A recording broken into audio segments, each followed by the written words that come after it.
take all we got, we gon' make it. Show the world that I shine in our greatness. Keep it real, never gon' fake this. Till we make it, till we make it. Taking off, flying high like a spaceship. Take control, take a shot, what you waiting for? Keep it real, never gon' fake this. Till we make it, till we make it. All right. Welcome to a new episode of The Up-Leveled Man. I am your host, Colin F. Watson. So excited to be here today. So excited to talk about this topic today. Just so you know, I create this podcast because my goal is to reach men, and primarily reach men, and see if I can help them up-level different aspects of their life. You know, turning 60, I had this calling to finally say, look, I've lived a lot of life. I've done a lot, made a lot of mistakes. I've had a lot of success. And maybe some of my life experiences can help point you in the right direction or navigate you away from making wrong choices or certain choices that don't serve you. So I'm going to come up here every week and just share with you a part of my life and the lessons that I learned, and hopefully build a community and a tribe of up-leveled men. All of us are in different levels of our life, and even if you're in the worst place of your life, because I've been there too, I'm hoping that my voice, my stories, my experiences make you realize you ain't alone. You ain't the only one that's done it, made the mistake, and you also have the ability to create a different way. So welcome to The Up-Leveled Man, and my philosophy behind this whole show is where you can be more, do more, give more, love more, have more. I believe we can have it all. I believe that we as men been trying to balance life, carry it on our shoulders, and I believe the more that we can tap into our pure essence, lean into our masculinity, but also know how to be in the feminine and be able to hold space in the feminine allows everyone to feel safe. So I wanted to talk about this topic today because it was a huge turning point in my life. And how it came about was somewhat humorous and somewhat painful and somewhat miraculous. So I want to go through the story with you, and hopefully it's, sit down, get a cup of coffee, if you're driving someplace, just tune in for a little bit, because I really hope that the message that you get from this will land on you in a way that it may serve you, at least you and maybe your relationship with someone you love or someone you know that may be going through what my wife and I went through a few years back. And I don't even remember how many years it's been now, so because it's been so good for such a while now that I forget the time. But I want to say it could be anywhere from 5 to 7 years or even less, because I just don't remember the actual date and time. But my wife Jane and I were going through a really rough spot. I think we've been married, we've been together 22 years. I think we were probably in the 14th, 15th year, somewhere around that. So maybe it's 5 or 7 years ago. And I remember just being in this relationship where I was going, what the fuck, man? It's like we weren't communicating, weren't having sex. We were like living in this big ass house, like just the two of us. All the kids are grown, gone about their business, and we are like moving around like two ships in the night. And when you have that disconnection for a while, you start to see it turn into anger and frustration and just you're not being kind to each other, or you're not communicating with each other, and it's a lonely, lonely place to be. And for me, I was in the hustle. I was there trying to make a living, trying to make money. My thing was, I figured if I could provide for us, and that was my main priority. It didn't matter how many hours I worked. Didn't matter how many hours I was staring at the phone or staring at the computer. As long as I was providing for her, I was loving her. And it found out that that wasn't the case. And I'm sure women who ever catch this, if they catch this podcast, will understand that doesn't fill their cup. But for me, I didn't understand it at the time, because for me, I thought I was doing everything that I could do to make her happy, and realizing that that's not my job. And that's a whole nother conversation that I'll have again in another podcast. But it came down to literally one day, I can remember vividly the moment. Don't remember the time, but remember the moment vividly, where I came up to the kitchen, when she was in the kitchen, and I remember just thinking to myself, you know what, this is not going to work. And one thing that my wife and I came to the conclusion was that, you know what, if I don't make you happy, if you're not happy here, I just want you to be happy. I love you that much. I wasn't sure if I was in love anymore, which if you've been in any relationship, you know, you fall in and out of love, but that's also a story you tell yourself, right? But I remember going that this doesn't feel good to me. I know it doesn't feel good to you. And I thought I was going to have the bright idea to going, we need to go to counseling. We need to do something because this is not going to work. And we're on the verge of divorce. I remember my wife's response is like, you need to go to counseling. I've already been going to a counselor for a couple of months now. I'm taking care of me. You need to go take care of you. And I just remember sitting there going, remember just being stunned because I'm thinking I knew everything about my wife. How did I not know? And that just shows you how checked out I was. How did I not know that my wife was going to a counselor like once a week or twice a week? I don't know how many often, but at least once a week for months without me having a clue. And yet she was taking care of herself. So her ability to find her own joy and to kind of be separate from me and do her thing, I was absolutely clueless. And and I thought to myself, okay, well, you know what? And in our life, in our relationship, we've had this dance where one leads and one follows. And I got to be totally honest that my wife's one of my biggest mentors because of the fact that I watched her lead and walk through fire. And you may hear me say this a lot, that she walked through fire and I walked through smoke. That means she would lead the way and I would follow because she was always going through she would always find, if necessary, go through the pain to come out the other side and be a better person. And I wasn't that brave many times, but as I've learned and grown over the time, I've learned to be more braver and walk into that fear and walk into that pain.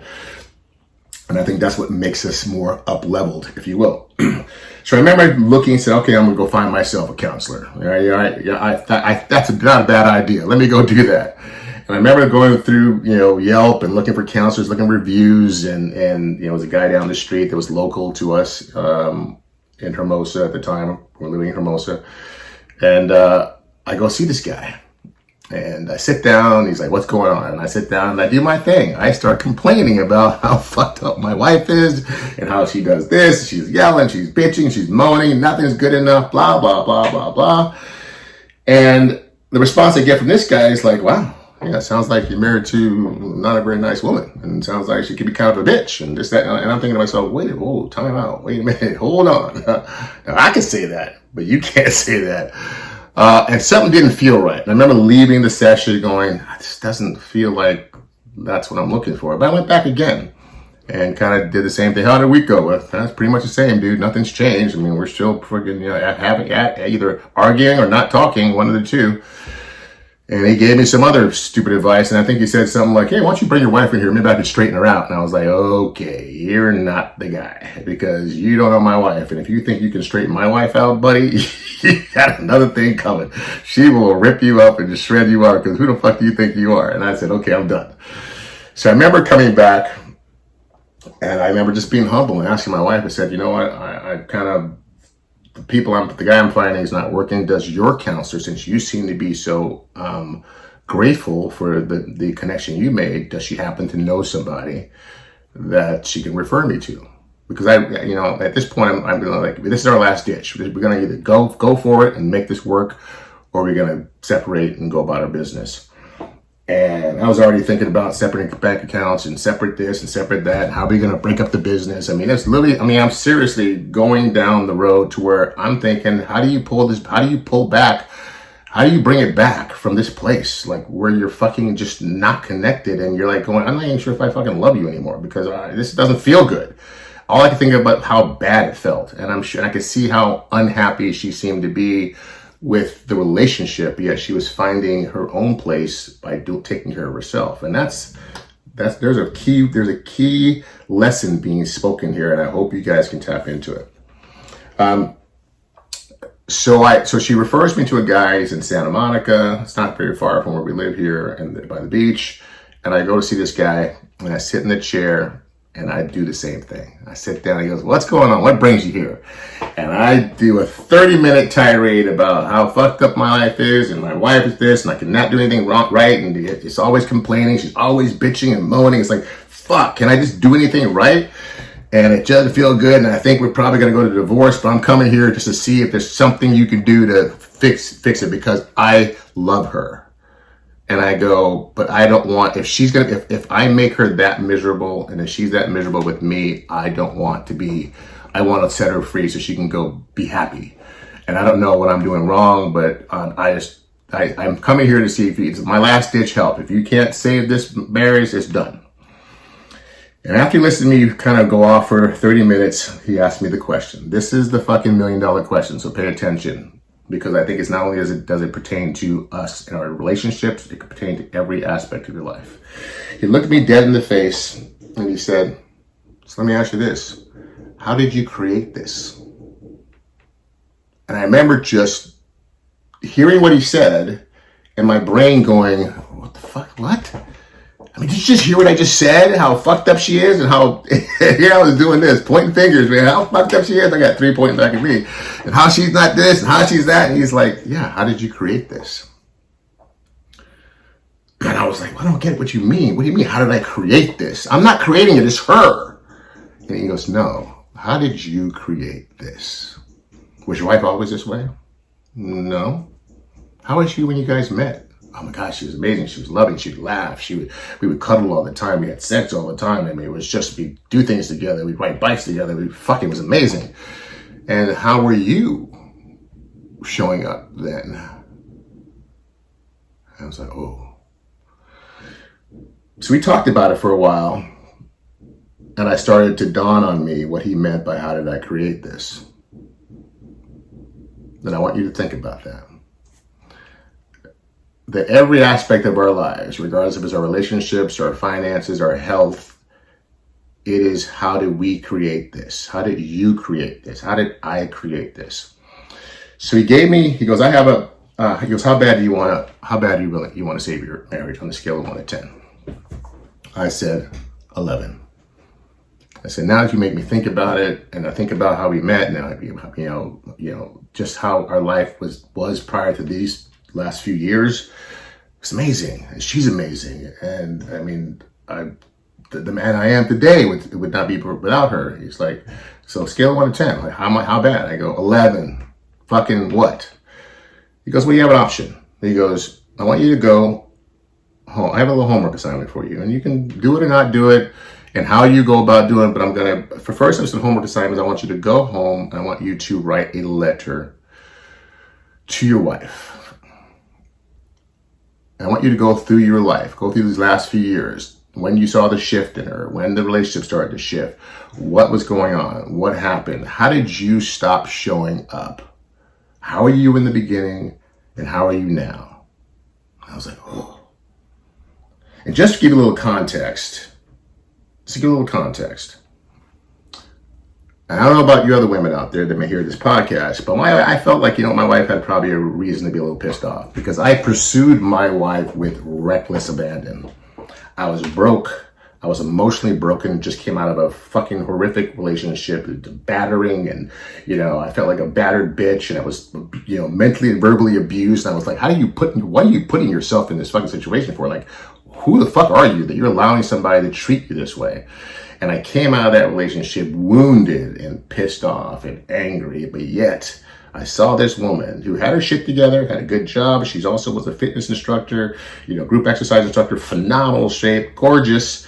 And here I am, broke and broken, living in another state, coming back to California, got nothing to offer. And I meet this woman and we start talking, and I'm just going, this is it. She is the one. She is the one. And what made it crazy is because I had nothing. I didn't have the car, the house, the fucking job, the swab, this, that, and the other thing. None of that shit. And it didn't matter. I was fucking fearless because it was like God was telling me, this is the woman for you. And my heart just opened up and I just showed up. And I was just consistent and I just beat her down basically emotionally. And I remember a few months into us just talking and kind of dating, and she was kind of like not sure about me. And I remember saying, I think I'm falling in love with you. And she goes, you're fucking crazy. You don't even fucking know me. And I looked her in the face, dead in the face, and I said, with a smile on my face, said, don't worry, you'll catch up. That's how confident I was. And my wife will tell you that the method and the veracity in which I pursued her was just, she could not stop. She could not help herself but fall in love with me. That's the guy that showed up, right? And now I am 10 years later, or whatever it is, 12 years later, 15 years later, and I'm not that guy. I'm not sending messages by text or the phone. I'm not calling her in the morning and go, what's up? What are you doing? I'm not doing all those little shit that I did in the beginning that made her just swoon, right? So she's probably pissed. Like, where the fuck did that guy go? Did I get a little bait and switch? What do you call that thing? Catfished? That you were this guy that just showed up, and that was, granted, that's when I had nothing, and then I started making money, and started, in real estate, and started doing well, and for that first 7 or 8, 9 years, man, I'm the guy that's pursuing her and the guy making money. I am fucking the shit, and all of a sudden I get consumed with making money, consumed with just surviving sometimes when the market shifts, consumed with the action of doing and stop the action of loving. So I want to give that backstory because he goes to write this letter. And so I remember sitting in this house by myself. She's off doing something, probably at her counselor's, for all I know, because she'd be gone for hours. And we just like that, 2 ships passing in the night. It was like roommates. And I sit down to write this letter. And I started going through all the fucking ways that I started failing her as a husband and failing her as a man. And I could get choked up now fucking thinking about, I wish we still had, I think she may have that letter someplace, because I wrote this letter. That was the first assignment. Just write the letter and then come back next week, and then send me the letter via email, and then come back and let's talk about it. And so I write this letter, and in the midst of writing the letter, I just start bawling because I realized that what a fucking horrible, lousy fucking husband I have been. No wonder this woman is fucking miserable. Like, seriously, you just stop showing up in almost every aspect of this fucking relationship, and you just check the fuck out. And if you guys are little Christians, you can't stand the F word, or you're a little sensitive to the language, this may not be for you, but I'm just going to keep it real. And I just remember just sobbing and just writing this letter down. Everything I ever did, everything, how I didn't show up, and all the things, that just apologizing for just not being that guy, letting her down. And for some of you guys may go, that's fucking pussy shit, right? Some of you guys go, hell no, I'm not doing that. I'm telling you, the question is going to be, if you're in a situation, someone is, the question is how much you love this woman, and how bad do you want to have the relationship of your life? Because it goes with peeling the layers and letting go of the ego and speaking the truth and taking personal responsibility. That's what I think is lacking here with men in general, is taking personal responsibility for the shit that you were doing what I was doing, pointing fucking fingers, and he had 3 pointing back at you. So I write the letter, I send it to him, and then I see them the next week. It's every Wednesday. I drive to Santa Monica, sit down with him for an hour. And I get in the office, and he said, the fucking letter made me cry. So he goes, oh my God. He goes, not only did you lean into it,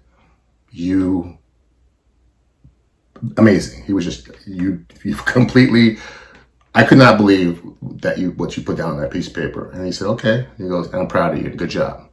You definitely love this woman. So now I'm going to give you another opportunity. And you can say no, but I would recommend that you have a couple choices. You can give her the letter, which I'm sure will be powerful. Or you can look her in the eyes, and you can read her the letter, which is the most powerful. Either way, or you can take the letter now that you know how you've not been showing up, and just keep it. So it was hard, harder, hardest, right? And that's when I look at, was I ready to up level? Because I already did the work identifying, looking back at myself, taking personal responsibility of how I was showing up. And I could just start changing. And she would go, oh, wow, Colin's kind of coming around, right? Or was it important for me to let her know that I knew how I was showing up, and how desperately and how painfully sorry I was for not being that man that she deserved? And so, I thought about it. I remember he gave me I think I had a week to do it, or 2 weeks to do it. I don't remember, but I just remember, I think I had a week to do it. And I remember it was Wednesday, and I'm like, what am I going to do? I'm like, oh, I could just give her the letter. I could leave it under her pillow and just give it to her. I could not give it to her, or I could read it to her. And I had the letter in my dresser drawer, in my nightstand drawer. And I remember it was Wednesday and Thursday came by and Friday came by, and I'm just afraid, terrified to read this letter to her. Because I was exposing, lots of things that how I wasn't showing up and some shitty shit that I did. And, it was literally fucking being naked, just completely raw. And I was like, oh my God. And I remember just on the fly, it was a Saturday morning, we woke up, she's in the bed, I wake up out of the bed, and I look at her and I go, I got this homework assignment from Steve, and I think I need to do it now. Is that okay if I do it now? She's like, yeah. So I look in the pull out this letter. And just so y'all know, I had the world's worst penmanship. In the past, I'm gonna tell you that, in the past, I had the world's worst penmanship. So I wrote this shit out, man. So it was like trying to read my own writing, and I remember, and I just don't like reading out loud anyway, because I stutter sometimes, the whole childhood thing. I may get into that later. And I'm shaking because I'm going to read this letter, and get just shaking. And I start reading this letter. I barely get through the first paragraph, and I just start bawling. And I'm looking at her, she's bawling. And I get through this whole letter of just fucking owning up to the shittiness how I'd shown up. And you could just see her heart just melt. You could just see the sigh of just her shoulders drop and the tears fall. And we both just became vulnerable and raw and open to each other once again. We saw each other. Instead of seeing the fucking bullshit and the story, and we saw each other again for the first time. I could just see I don't know if you've ever hugged somebody when they finally just let go, and you can feel their weight drop in their arms, and we just hugged each other. And I just remember just bawling and sobbing, going, fuck, so sorry. And, but somehow you could tell that she realized that he hears me, he sees me, he understands the pain that I've been in, how I missed him, how I missed the man who showed up for me in the beginning. That changed my life. That was an up level. Then I realized at that moment that all I needed to do was work on me. And all she needed to do was work on her. And if we brought 100% to the table, and see, people get this confused too. People think, I'm bringing 100%, I'm bringing 50%, you're bringing 50%. That's not how it works. In a relationship, there's 200%. I got 100%, she's got 100%, or he, or whoever your partner is, got 100%. Your job is just to work on your 100%. Their job is just to work on their 100%. So if you're bringing 70, you're shortchanging the situation. But if you think it's 50-50 and you're bringing 40, and now you're making them pick up the other 10%, it feels like it's out of balance. And when people feel out of balance, they feel like they're being abused or used or taken advantage of, and they get fucking salty, they get angry, they get frustrated.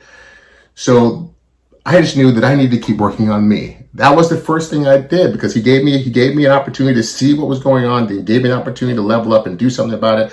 And I said, okay. So I just kept going back to this man. His name is Steve Hassenberg, Santa Monica. If you're local here in California and you need somebody to help get your life together, your shit together, get your marriage together, reach out to this guy. This guy will hold a spot in my life for the rest of my life. I saw Steve every Wednesday for two and a half, maybe 2.5, 3 years, maybe 2.5 years. So finally he told me that I kind of outgrew him, if you will.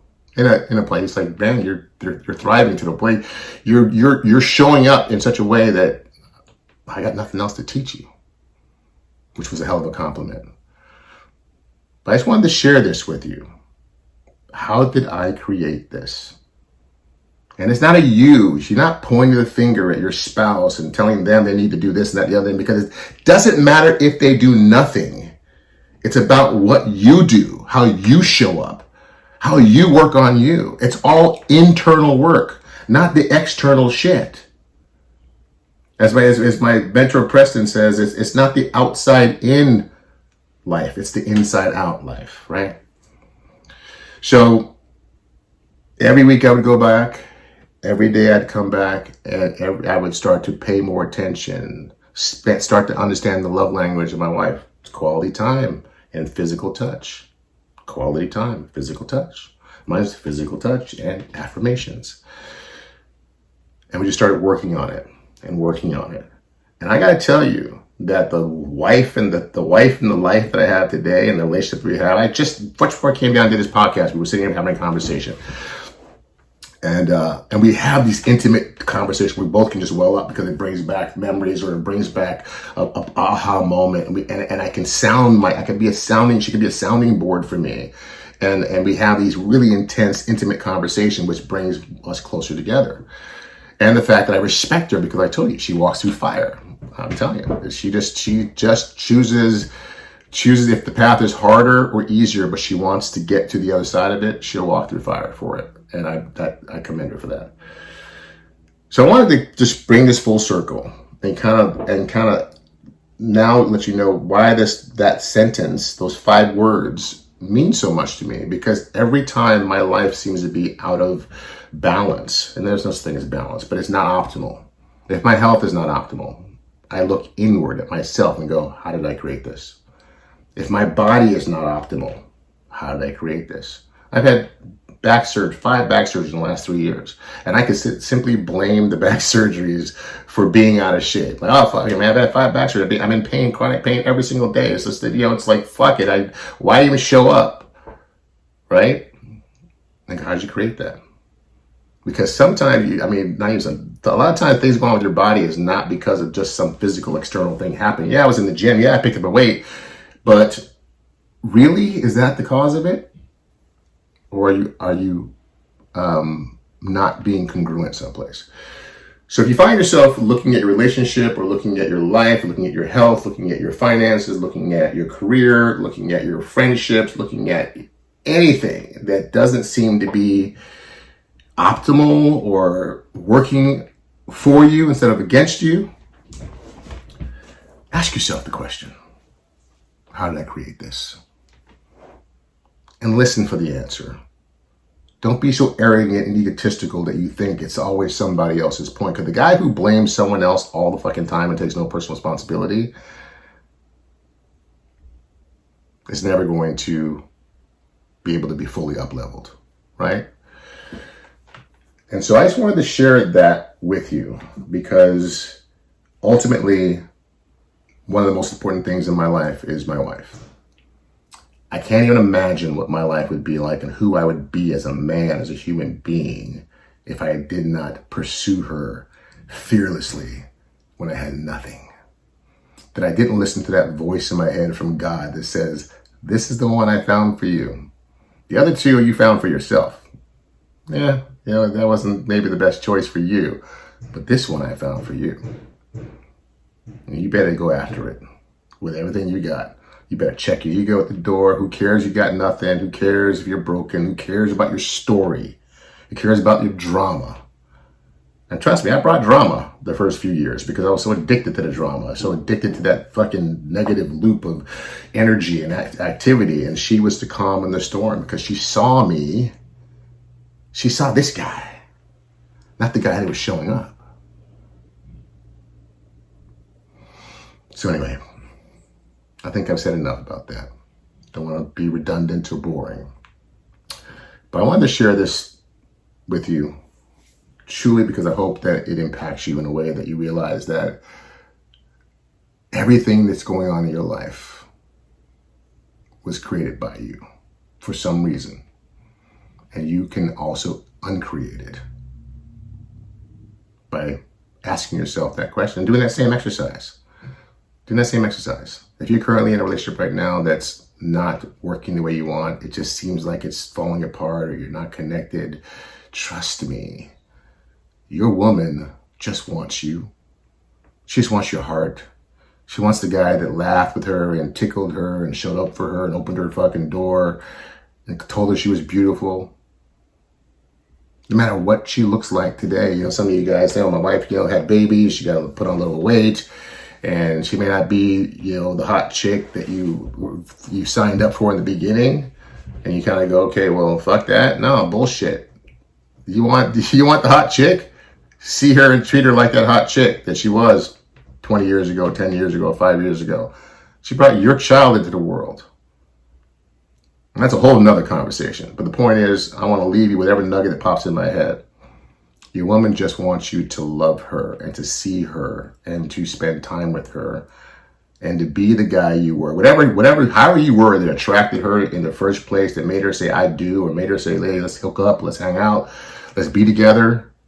That guy, plus another level of him, needs to come. That's just the beginning. That's the whole point of being up-leveled man. The whole point of this podcast, the whole point of this whole concept is that you don't stop growing and learning and trying to improve and become the best version of yourself, because that is what your spouses and our partners and our friends and our children and our grandchildren deserve.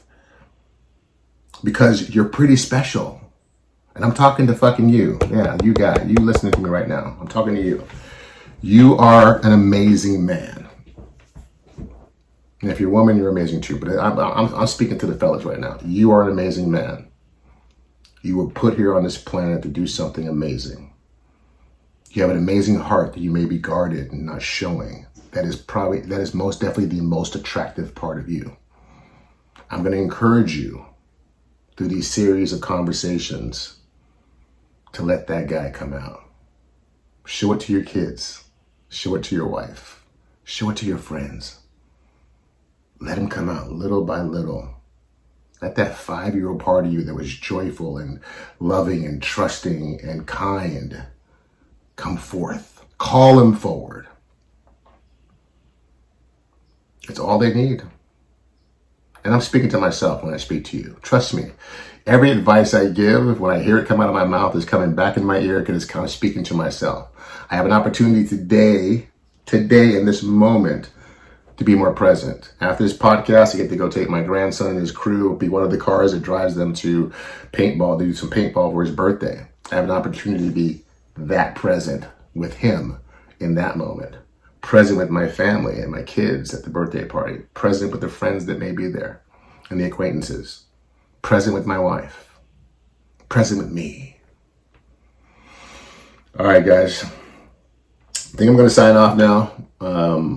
I think I shared what I wanted to share. Hopefully you got the message landed for you. And if it did, it did. If it didn't, it didn't. I'm not attached to the outcome. It was funny, before I go, it's funny that my first show and I was talking about the cars and the houses and it was, it's funny because I'm transparent. I talked about the $3.5 million house and also talked about that they tried to foreclose on me 4 or 5 times. Now, obviously, if you're trying to foreclose on you, it means that you weren't making your payments for whatever reason. And so that to me is telling the good and the bad. But I had someone comment on my podcast, the last one, and said, well, I don't know if she listened to the whole thing, but she goes, yeah, it sounds like you've been pretty successful, but it sounds like a bunch of arrogant chatter or something like that. I just remember saying, how it lands on you is none of my fucking business, man. My job is just to say what I have to say, and hopefully it does some good in the world. But I thought it was tickled. It was funny, my wife got pissed. She was like, I gotta tell that girl. I'm like, honey, hey, please. I know who I am. I know exactly what my heart looks like. I know exactly what I was saying and what I was sharing. And I'm good with it. All right, guys. I want to check out here. Unfortunately, on the YouTube version, you don't get to, I'm going to have to plug in the intro and exits because the music, you see me jigging the music. Like, what did you listen to? It's in my head. I love you guys. I'm searching for you if you're searching for me. And I will be building a community and a Facebook group because I want us to connect. I want us to be able to share ideas and share thoughts and have a safe space and a safe place for us all to level up. Trust me, I'm not at the pinnacle of my level up. My ultimate goal is to be the ultimate up-leveled man. And that means every aspect of my life I'm thriving. Every aspect of my life I'm showing up full 100%. I want it all. I want the beautiful hot wife, which I have. I want the great kids and the grandkids, which I have. I want the big house and the cars and the pool and all that shit. Money in the bank, working on all that stuff. But I want to be able to give and share my blessings with the world. And I just do it one day at a time. So here's to all you up-leveled men out there, all you up-leveled women. I love you all. I appreciate you. If you find this message helpful, please share it. If you think there was something I said in here that may help a friend, a family member, a man that just wants to have somebody tell them they're good people, they're beautiful inside and out, just not showing it all at the moment, please share this with them. Namaste, my people. Light in me meets and sees and greets the amazing light in you. I'm going to check out. I'll see you next time. Peace out.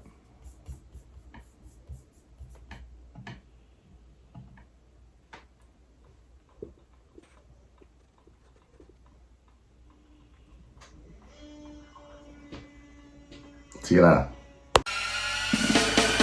Gonna take over God, we gon' make it. Show the world that I shine in our greatness. Keep it real, never gon' fake this. Till we make it, till we make it. Taking off, flying high like a spaceship. Take control, take a shot, what you waiting for? Keep it real, never gon' fake this. Till we make it, till we make it.